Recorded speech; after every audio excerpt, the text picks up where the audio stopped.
जब आपको लगे कि आप तन्हा है, आप अकेले हैं, ये कंडीशन है दाऊद की। तो जब आप तन्हा होते हैं, ये बहुत बड़ा शैतान का हथियार है कि वो आपको तन्हाइयों में आपके ऊपर बुरे तरीके से वो अटैक करता है और आपको डिस्ट्रॉय करने की कोशिश करता है। और यही वो मौका होता है जब खुदा आपकी ज़िंदगी में कुछ नया और बड़ा करना चाहता है। भीड़ में नहीं हमें पता चलता कि हमें खुदा की ज़रूरत है, लेकिन तन्हाइयों में हमें महसूस होता है वी नीड गॉड, हमें खुदा की ज़रूरत है। आज का टॉपिक कलाम खुदा में से, जब आपको लगे कि आप तन्हा हैं, लोनलीनेस का शिकार हैं आप, और ये वो मौका होता है जहाँ पर खुदा भी आपको तश्कील देता है, आपको कुंदन बनाता है। और यही मौका होता है कि डेविल, इब्लीस आपकी लाइफ को डिस्ट्रॉय कर देता है। मैंने ज़िंदगी के जो गैप्स हैं, खला हैं, इस पर आपके दरमियान एक मौजू पर कलाम खुदा में से शेयर किया था कि हमारी लाइफ के जो गैप्स होते हैं, हमारी लाइफ के जो खला होते हैं, उनमें डेविल आकर उन खला को पुर कर देता है और इस तरीके से वो हमारी लाइफ में, हमारी ज़िंदगी में अपने कदम जो है वो पंजे गाड़ लेता है। सो अजीज़ो, आज इस वक्त कलाम खुदा को सुनने वाले हैं और आज का जो टॉपिक है, इस पर हम गौर करेंगे कि हमारी ज़िंदगी में जब हम लोनलीनेस का शिकार हो जाती है, तो फिर ये वो मौका होता है कि इब्लीस हमारी लाइफ में अपने पंजे गाड़ कर हमें बुरे तरीके से डैमेज करता है। और यही मौका होता है कि खुदा भी हमें एक नेक्स्ट लेवल पर लेकर जाता है। हालेलुया। मैंने एक और टॉपिक आपके दरमियान शेयर किया था कि जब ज़िंदगी में बहरान और तूफ़ान उठते हैं तो आपकी ज़िंदगी में 3 बड़े काम होते हैं। नंबर 1, आपकी सराउंडिंग में जो लोग हैं वो आपसे कितने ऑनेस्ट हैं, मुश्किलात में आपको पता चलेगा, वैसे नहीं पता चलेगा। पहली बात, खोटे और खरे की पहचान हो जाती है। दूसरी बात, आप कितने पानी में हैं, आप अपने आप को जो बड़ा फन्ने का समझते हैं, आपकी कैपेसिटी का आपको खुद ही अंदाजा हो जाता है कि आप किस कैपेसिटी के मालिक हैं। और तीसरी बात मैंने बताई थी कि आपको खुदा की ज़ात का एक नया मुकाशफा मिल जाता है। हालेलुया। आपकी लाइफ के 3 एरियाज में काम होता है। कौन कौन से? आपके मुखलिस दोस्त, आपकी अपनी कैपेसिटी, और फिर खुदा की ज़ात का एक नया मुकाशफा, एक न्यू लेवल ऑफ गॉड्स, खुदा की पहचान का आपको एक नया भेद मिल जाता है। आज दाऊद की ज़िंदगी मेरे सामने है। दाऊद वो मुकद्दस हस्ती और शख्सियत है जिसकी लाइफ में बहुत सारे मद्दोजज़र आए, अप एंड डाउन्स आए, नशेबो फराज आए, लेकिन दाऊद खुदा को तकता रहा। उसने खुदा को तकना छोड़ा नहीं। मेरे साथ ज़बूरों की किताब में से ज़बूर नंबर 3, साम 3, और मैं चाहूंगा कि उसकी पहली आयत से लेकर ज़बूर के आखिर तक हम तिलावत करें। और मैं चाहूंगा ऊपर सरनामा भी पढ़ दिया जाए, क्योंकि हम अक्सर बाइबल में ये जो हमें तहरीरें मिलती हैं, सरनामा है, छोटे छोटे नोट्स दिए गए हैं, फुट नोट्स हैं, उनको हम कई दफ़ा ऐसे ही पढ़े बगैर आगे चले जाते हैं। तो मैं चाहूँगा सरनामा भी इसका पढ़ दिया जाए। ज़बूर नंबर 3, साम 3 वर्स 1 टू एंड, यानी शुरू से आखिर तक हम पढ़ेंगे। आओ देखें खुदा के कलाम में से। खुदा के कलाम मुकद्दस में यूं रकम है, दाऊद का मजमूर, जब वो अपने बेटे अबी सलूम के सामने से भागा। ये उसका पस मंजर है, ये उसका कॉन्टेक्स्ट है जिसमें इस ज़बूर को कलमबंद किया गया। जी आगे पढ़िए जी। ऐ खुदावन, मेरे सताने वाले कितने बढ़ गए, वो जो मेरे खिलाफ उठते हैं बहुत हैं। बहुत सी मेरी जान के बारे में कहते हैं कि खुदा की तरफ से उसकी कुमक ना होगी, लेकिन तू ऐ खुदावन हर तरफ मेरी सिपर है, मेरा फ़ख्र और सरफराज करने वाला। मैं बुलंद आवाज़ से खुदावंद के हजूर फरियाद करता हूँ और वो अपने कोहे मुकद्दस पर से मुझे जवाब देता है। मैं लेटकर सो गया, मैं जाग उठा, क्योंकि खुदावंद मुझे संभालता है। मैं उन 10,000 आदमियों से नहीं डरने का जो गिरदा गिर्द मेरे खिलाफ सफ़ाए बस्त हैं। उठ ऐ खुदावंद, ऐ मेरे खुदा, मुझे बचा ले, क्योंकि तूने मेरे सब दुश्मनों को जबड़े पर मारा है। तूने शरीरों के दांत तोड़ डाले हैं। नजात खुदावंद की तरफ से है, तेरे लोगों पर तेरी बरकत हो। आमीन आमीन। Thank you so much. मुकद्दस कलाम के पढ़े, सुने, समझे और कबूल किए जाने पर खुदावंद की इलाही बरकत। सब कहें आमीन, हालेलुया। जैसा मैंने कहा कि सरनामा जो है उसमें हम इस बात को देखते हैं जो भी तिलावत किया गया, दाऊद का मजमूर, जब वो अपने बेटे अबी सलूम के सामने से भागा। कैसा पेनफुल ये सारा सीन होगा दाऊद के लिए कि जब घर के ही अपनी औलाद दुश्मन हो जाए। कभी कभी लोग ऐसी पेन और तकलीफ से गुजरते हैं कि गैरों से नहीं उन्हें कोई खतरा होता, बाहर वालों से उन्हें कोई डर नहीं होता, लेकिन उनके अंदर ही इतने खतरनाक उनके अपने, उनके करीबी। जैसा कि हम इस जगह पर देखते हैं कि दाऊद जो है वो अपने बेटे अबी सलूम के सामने भागता है। और जब ये बात मेरे सामने थी तो मैं गौर कर रहा था कि दुनिया में ज़्यादातर जहाँ जहाँ बादशाहत है, किंगडम्स, वहाँ पर बहुत ज़्यादा साजिशें होती हैं। और अमूमन आपने देखा है कि जहाँ जहाँ भी बादशाहियाँ हैं वहाँ पर क्या होता है कि जैसे ही कोई बादशाह पावर में आता है वो सबसे पहले अपने मुखालफीन को मरवा देता है, जिनसे वो डरता है, जिनसे उन्हें खौफ होता है कि ये शख्स मेरे लिए खतरा हो सकता है। वो इंतकामी कार्रवाई करते हुए, विक्टिमाइज करते हुए उनकी जानें ले लेता है। और दुनिया में आपने यह भी देखा है कि ताकतवर कमजोर को दबा देता है। जो पावर में आ जाता है, जिसके पास पावर, अथॉरिटी, इख्तियार आ जाता है, वो फिर अपनी पावर को मिसयूज करता है। इस पर मैंने एक थॉट आपके दरमियान शेयर किया था कि यीशु मसीह ने जब जान लिया कि बाप ने सारा इख्तियार मेरे हाथ में कर दिया है, तो वो उठा और अपनी कमर से पटका बांधा और उसने अपने शागिर्दों के पांव धोना शुरू कर दिए। ये है हमारा यीशु। जब उसने जान लिया कि बाप ने सारी चीजें मेरे इख्तियार में कर दी हैं, यीशु मसीह ने हमें सिखाया है। इंजील की तालीम हलीमी और फिरौतनी की तालीम है, मुआफी की तालीम है, बर्दाश्त की तालीम है, दूसरों को मुआफ करना और बर्दाश्त करना। यह मेरे यीशु ने करके दिखाया और सिखाया है। दुनिया के बड़े बड़े बादशाह जब वो पावर में आए, उन्होंने अपने मुखालफीन की जान ले ली। बहुत सारी ताकतें दुनिया में आप देखें।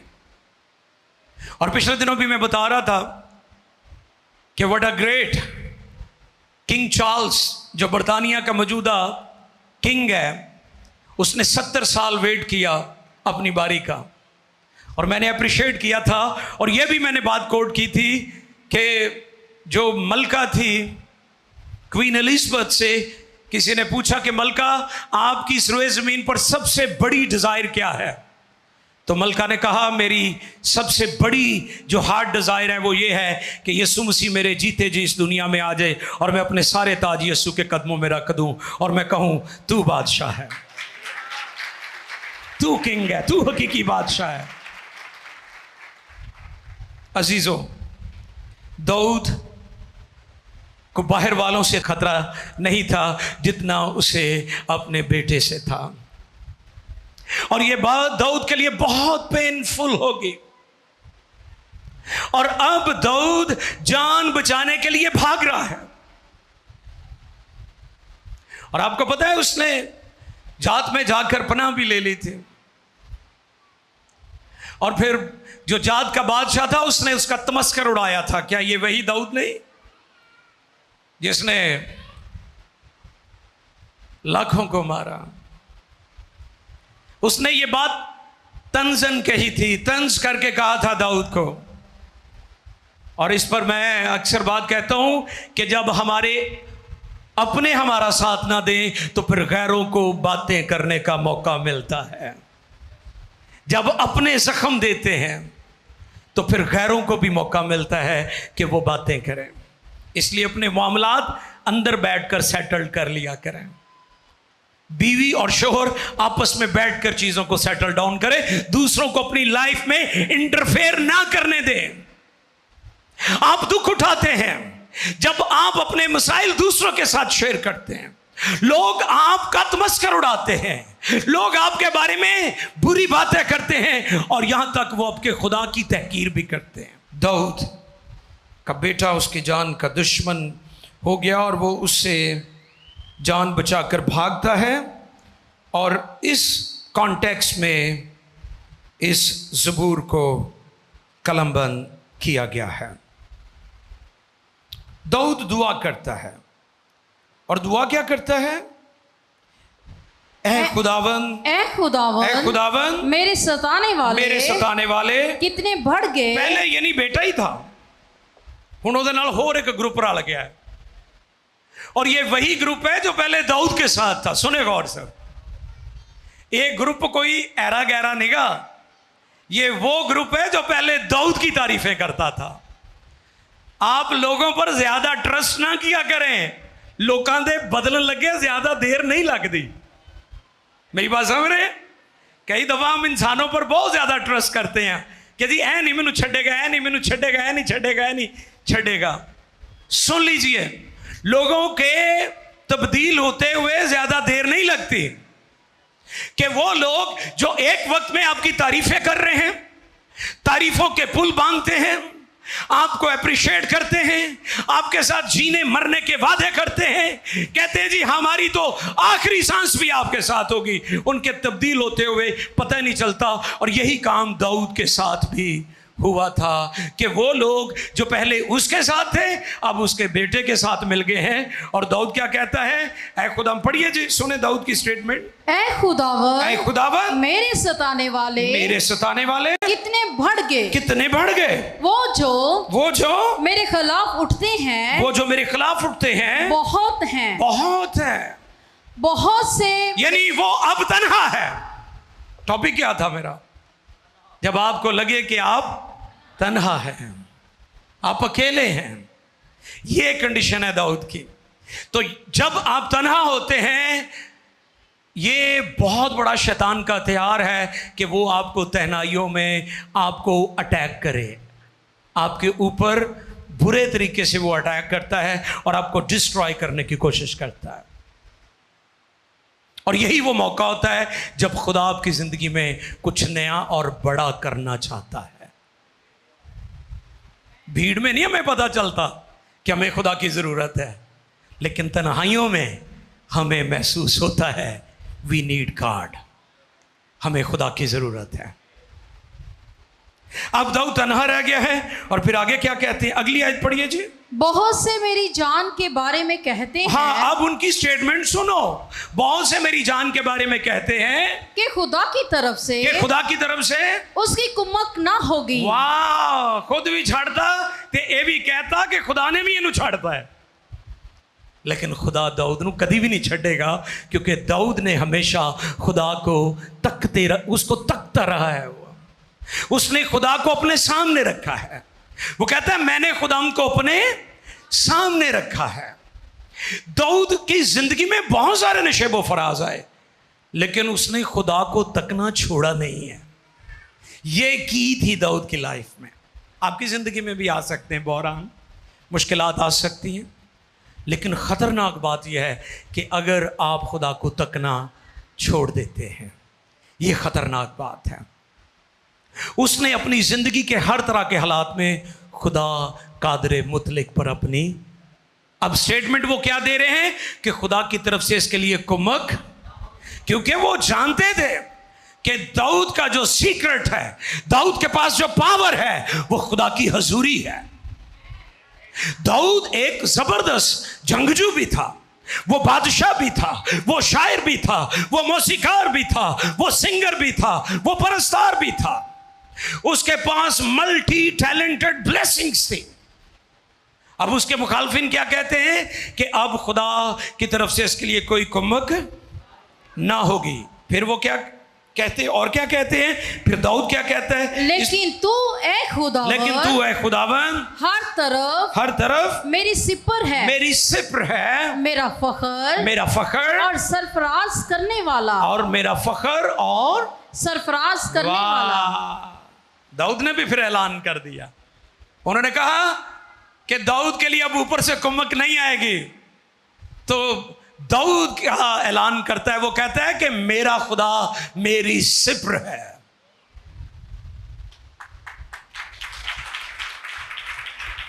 अच्छा, जो सिपर होती है, तलवार और सिपर ये दोनों तरह से काम करते हैं। तलवार से आप दुश्मन पर अटैक करते हैं, सिपर से आप दिफा करते हैं। यानी खुदा ने दाऊद को अभी छोड़ा नहीं है, बल्कि वो कहता है उसने मुझे चारों तरफ से घेरा हुआ है। खुदावन से डरने वालों की चारों तरफ उसका फरिश्ता खैमाज़न होता है और उनको बचाता है। ये है दाऊद की स्टेटमेंट, ये है दाऊद का ईमान। तन्हाइयों में जब वो तन्हा रह गया, कोई उसका मददगार नहीं है, तो वो खुदा को तकता है, वो खुदा को देखता है। वो कहता है मैंने खुदा को अपने सामने रखा। वो खुदा को फर्स्ट तरजीह देता है। आप उसको अपने सामने रखना चाहते हैं जिनसे आप मोहब्बत रखते हैं। दाऊद की ज़िंदगी में खुदा को अव्वल दर्जा था और वो हर वक्त अपने खुदा को अपने सामने रखता था। उसकी औलाद बागी हो गई, बगावत की, उसके बेटे ने दोस्त छोड़ गए, फौजी साथ छोड़ गए, लेकिन खुदा पर उसकी निगाह है। तन्हाइयों में भी, मुश्किलात में भी वो कहता है मेरे सताने वाले बहुत हैं। अब दाऊद महसूस करता है कि कोई मेरे साथ नहीं, मेरे घर वाले भी मेरे मुखालिफ हो गए, और अब वो अपने आप को ज़्यादा गैर महफूज समझता है। लेकिन वो कहता है खुदा मेरी सिपर है। खुदा को तकना, खुदा में रहना, ईमान में रहना, walking by faith, walking in God, खुदा में चलते रहना जितना ज़रूरी है उतना मुश्किल भी है। आसान नहीं है कि आप खुदा के साथ साथ चलते रहें। कई लोग ज़िंदगी की जब हार्डशिप आती है, मुश्किलात आती हैं, तो वो मुंह मोड़ जाते हैं, खुदा से छोड़ देते हैं, कहते चल दे सा, छड़ देता है खुदा नो। इसलिए मैंने शुरू में कहा कि ये ऐसा मौका होता है जब आप तन्हा रह जाते हैं, वहां पर इब्लीस भी आपको डिस्ट्रॉय कर सकता है, वहां पर खुदा आपको नेक्स्ट लेवल पर भी लेके जा सकता है, अगर आप गलती ना करें तो।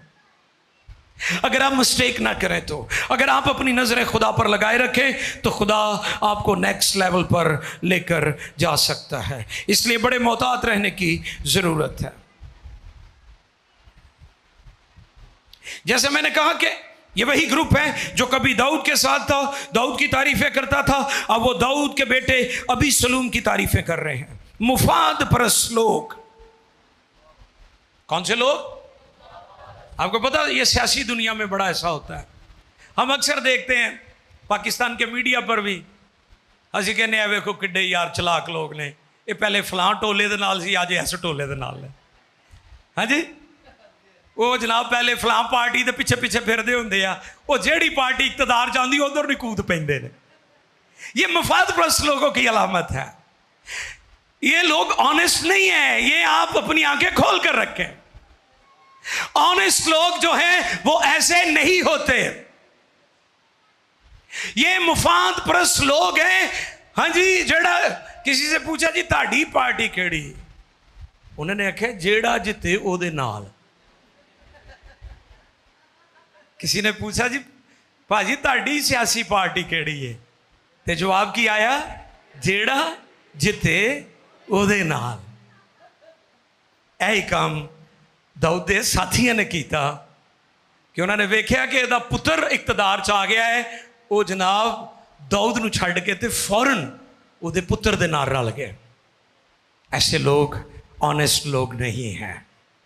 ये भी मुफाद परस्त लोगों की पहचान है कि वो कभी इधर और कभी इधर और कभी इधर और कभी इधर, ऑनेस्ट लोग नहीं हैं। और फिर चलते चलते, चूंकि दाऊद के साथ खुदा की फेवर थी, 600 लोग दाऊद को भी मिल गए कि दाऊद हम तेरे साथ हैं। क्योंकि अगर सादक गिर भी जाए ना तो वो गिरा नहीं रहता, खुदा उसे उठा खड़ा कर देता है, खुदा उसे रिस्टोर कर ही देता है। अगर उसकी जड़ें खुदा में हैं, अगर वो खुदा में है, अगर उसकी जड़ें खुदा में है, तो एक वक्त आता है खुदा उसे अपलिफ्ट कर देता है, वो गिरा नहीं रहता। लिखा है शरीर गिरते हैं वो पड़े रहते हैं। सादिक गिरता है वो पड़ा नहीं रहता, खुदा उसे उठा खड़ा करता है। यह सादिक की निशानी है। दाऊद के साथी जो उसे छोड़ गए, वो समझते थे कि अब खुदा की तरफ से इसे कोई कुमक नहीं मिलेगी, कोई ताकत नहीं मिलेगी, खुदा की फेवर इसके साथ नहीं है। लेकिन वो जानते नहीं थे कि दाऊद का दिल खुदा के साथ जुड़ा हुआ था। दाऊद खुदा को तकता रहता था, दाऊद की नजरें खुदा पर थी, वो खुदा को हमेशा सामने रखता था। और जो लोग खुदा को अपने सामने रखते हैं वो गिर भी जाएं, वो पस्तियों में चले जाएं, वो बहरानों में चले जाएं, वो गिरे नहीं रहते, खुदा उन्हें उठा खड़ा करता है। और दाऊद, ये जो 600 लोग थे, ये तीरंदाज थे, ये इतने एक्सपर्ट थे, ये इतने माहिर थे, ये बाल को भी निशाना बना सकते थे, इतने माहिर थे। खुदा जब आपको उठाता है ना तो फिर नए जोर के साथ उठाता है। फिर जब आपको रिस्टोर करता है तो नए नए टैलेंटेड और ब्लेस्ड लोग खुदा आपको देता है। और खुदा हमेशा टैलेंटेड, ज़हीन और बाबरकत लोग उन खादमों को देता है जो उनकी कदर करना जानते हैं। कई बार तुसीं कहंदे साडे कोल नहीं इवें दे बंदे हैगे। अच्छा, कई तोड़न वाले चक्करां 'च भी हुंदे ने कि जी इधर तोड़ के तो इधर ले आओ। उनको ख़राब करते हैं, उनको पैसे देते हैं, उन्होंने पुठियां पुठियां पट्टियां पढ़ाते हैं। लेकिन जो अपनी रोया को समझते हैं, जो ये समझते कि खुदा ने मुझे कहाँ के लिए बुलाया है, वो कभी भी इन पट्टियों में नहीं आते। वो अपने बुलावे को समझते हैं और वो ऑनेस्टी के साथ अपनी खिदमत को जारी रखते हैं। हालेलुया।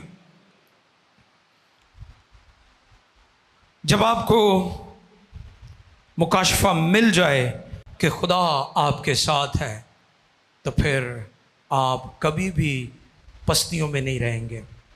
दाऊद को ये मुकाशफा मिला हुआ था कि खुदा मेरे साथ है, और इसलिए वो खड़ा था।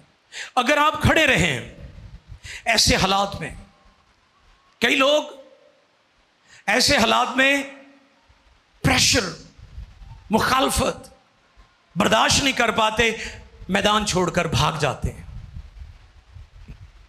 लेकिन आज शाम में आपको यह पैगाम देता हूं कि अगर आप ईमान पर खड़े रहे तो फिर आप नेक्स्ट लेवल पर जाएंगे, खुदा का जलाल भी देखेंगे, नेक्स्ट लेवल भी देखेंगे, एक और नया मुकाशफा भी आपको मिलेगा अगर आप खड़े रहे उस जगह पर जहां पर खुदा आपको लेकर आया है।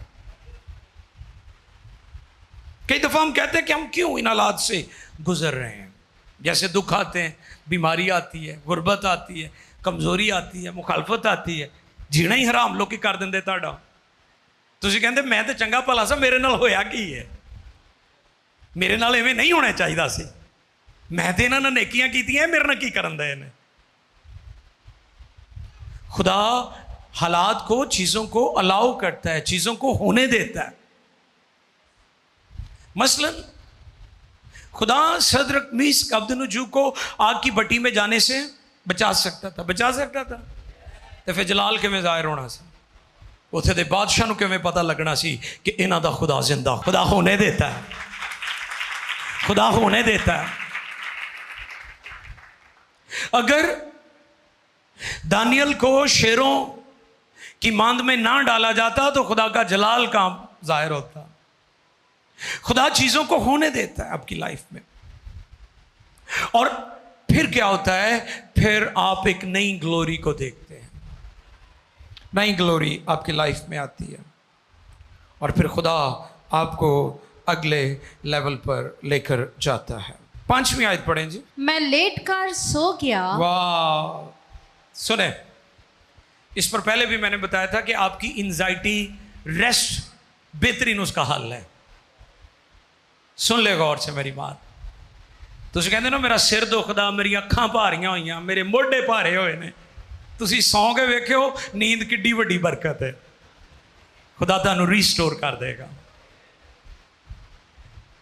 आपने एंजाइटी को अपने ऊपर लिया हुआ है।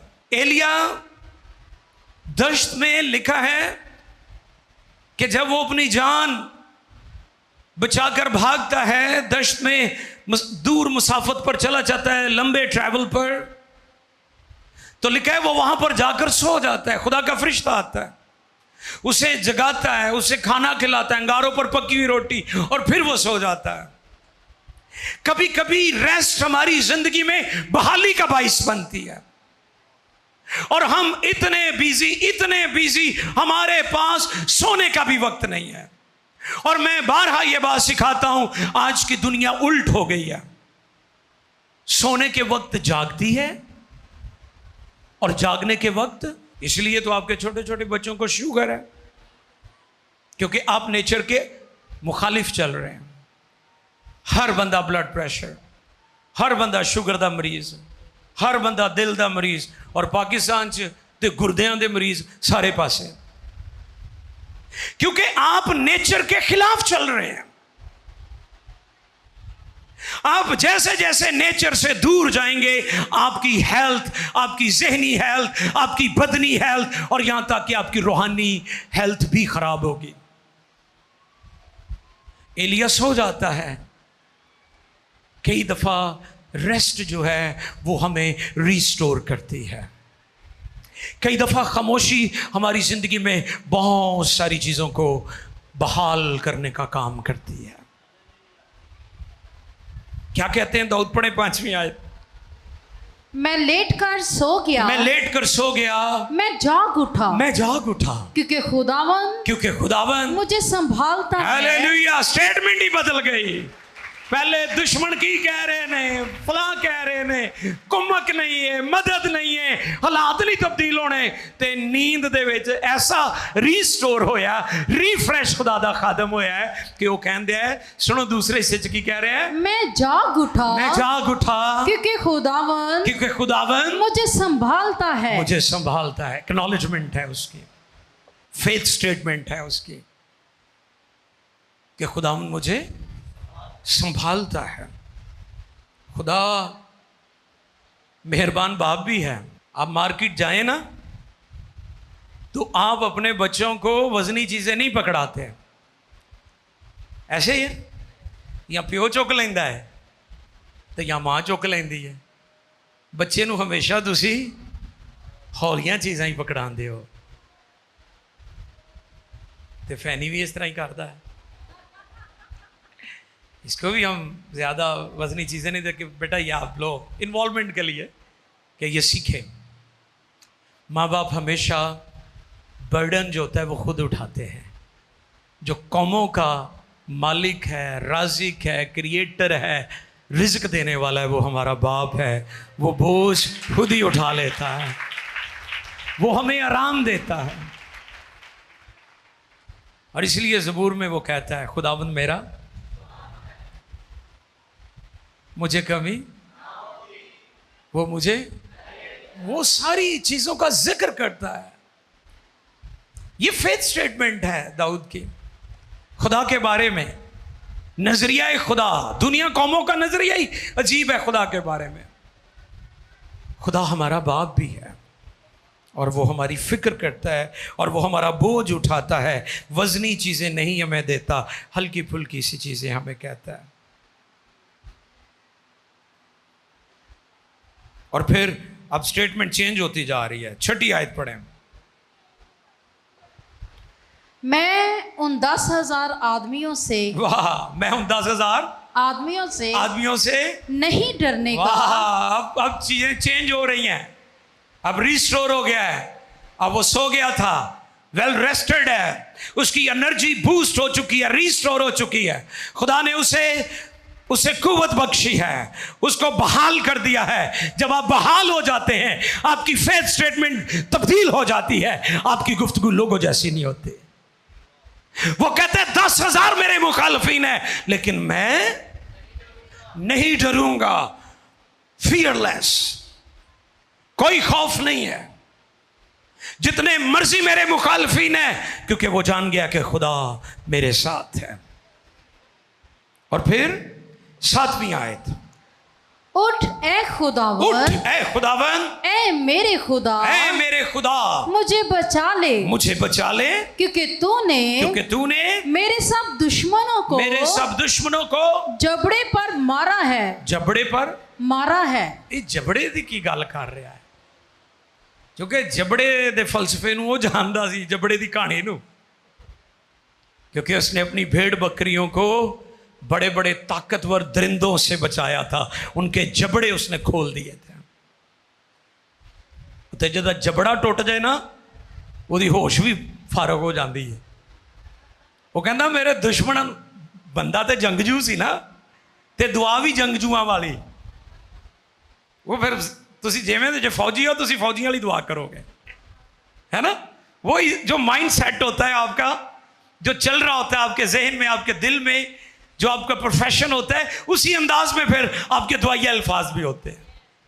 चूंकि बंदा वो जंगजू था, वॉरियर था, और वो क्या कहता है, मेरे दुश्मनों का जो जबड़ा है उसे तोड़ दे। तो जिदा जबड़ा टुट जाए, उहदे हवास कायम ही नहीं रहते। वो कभी इधर डिग, कभी इधर डिग।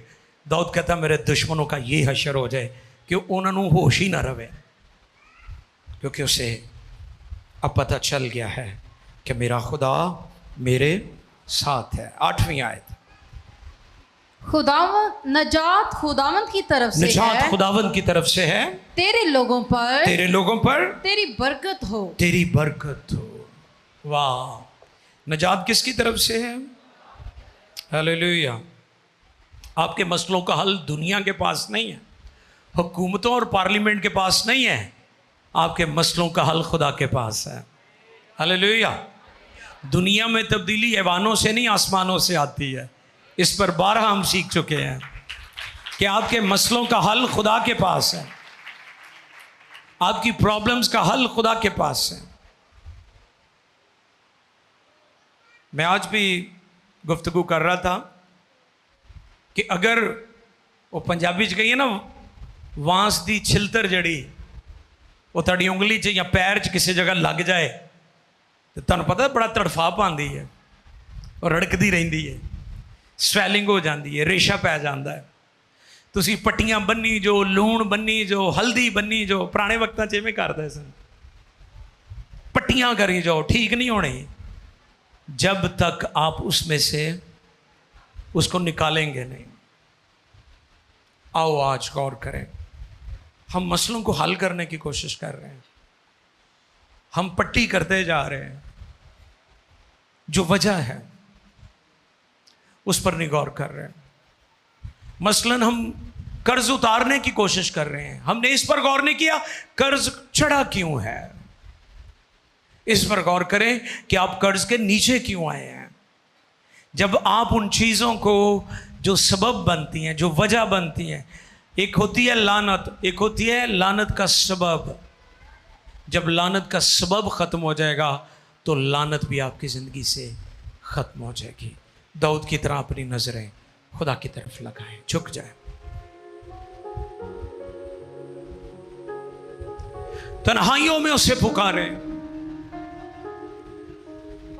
जब सब आपको छोड़ जाए,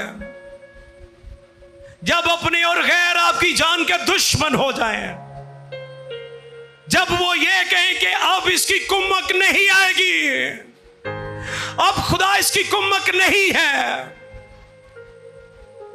तो ऐसे हालात में अपनी नजरें खुदा की तरफ लगाएं।